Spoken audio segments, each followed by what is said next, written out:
The future is somewhat mysterious, for we cannot know what is to come. Still, we can speculate about what can happen in the future.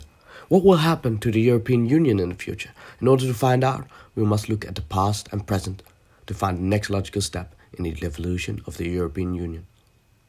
We have looked at several historic moments in the European history that have defined the European Union. For example, after World War II, when the ECSC was founded. The simplest form of change is no change at all, but it is very unlikely.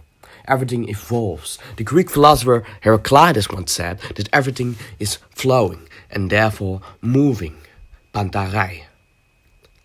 Let's look at the immigration problem that the European Union has been dealing with for quite some time, for example. The European Union keeps functioning with the same rules, but is still affected by said problem.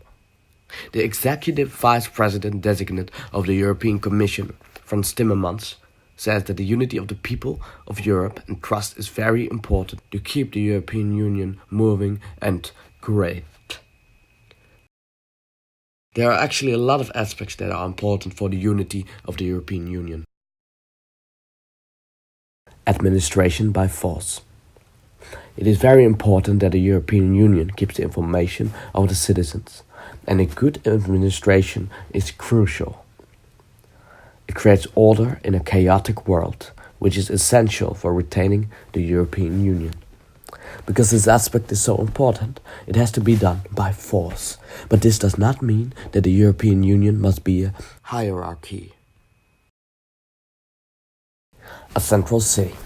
No, the European Union does not have a capital city, but it is quite beneficial for the unity of people. A central capital city gives people the feeling of unity, which is essential for the retaining of the Union. Economy. Like the other video said, trade is quite important. It keeps people from fighting each other because they need each other. In addition, caused by mutual trade, countries are dependent on each other. Therefore, the chance of war is way smaller than before the establishment of the EU. Because why should you attack a country when they deliver products you need? The future is uncertain, but there are some different possibilities. What would happen when the European Union would become one state? The European economy and trade are very strong at the moment, but it isn't enough to unite the people of Europe. People need to have a feeling of unity in order to form a state, which isn't the case yet. According to research, a lot of people from the European Union feel European, but put this on the second place. The first place goes out to their own home country, which is quite logical. In order to unite the Union into one state, we must have more unity.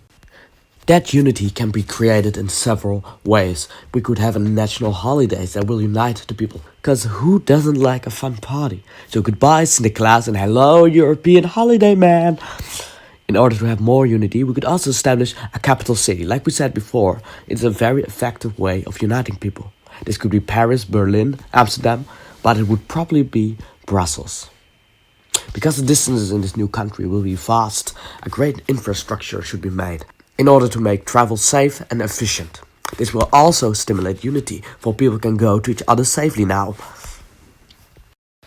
Is it possible to unite people that are so different from each other? Well, it is possible. When we look at the forming of the United States of America, we see that the people from the colonies came together to fight one enemy, Great Britain. But we must not forget that they all spoke the same language, and we, in the European Union, do not.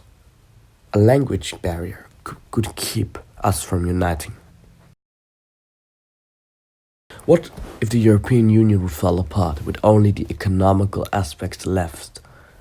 It would be a possibility for us to leave everything behind and only keep the economical collaboration. It would be quite logical. A lot of countries are sick of all the rules that the European Union has. If we were to stop the Union and only keep the economical collaboration, the economy would still be as strong as it is now. With that, the countries can make up their own rules and keep their pride. The different countries could decide, for example, if they want to help other countries, like Greece. It seems too good to be true, and it is. It could actually be quite disastrous. If the countries decided not to help each other, it would lead to chaos and lots of suffering. With that, years of rules and establishment just gone. No, European Union. The countries could also decide to stop the collaboration. There would be no more union, but the practice has shown that it's quite problematic. It's very hard to leave, and lots of countries are too unified with the union. To escape it is to have lots of problems. Yes, the countries would be absolutely free, but it would also mean that the once prosperous Europe would cease to exist. In short, everything will change. Nothing stays the same, and we don't know what the future will hold. But what we do know is that we should hope for the best.